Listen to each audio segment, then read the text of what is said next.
Hello there, Cyclekart people. Back here in the shop in a quick video. Just wanted to show you a bit of a shop hack.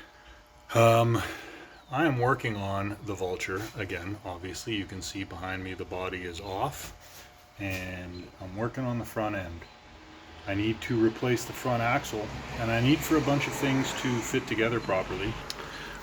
So I just wanted to show you this because I found it works really nicely. When you need to put a piece together like that, see, I've got my new piece right there and my existing piece there, and this creates a sort of a clamp for the spindles, and here's the spindle, and it all needs to fit together, right? And it all needs to be exactly in the center and so on.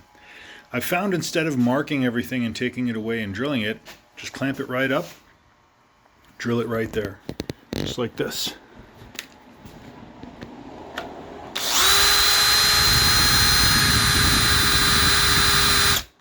And then you know it fits together perfectly, and you know it's exactly where it should be. There's no need to line up the holes later.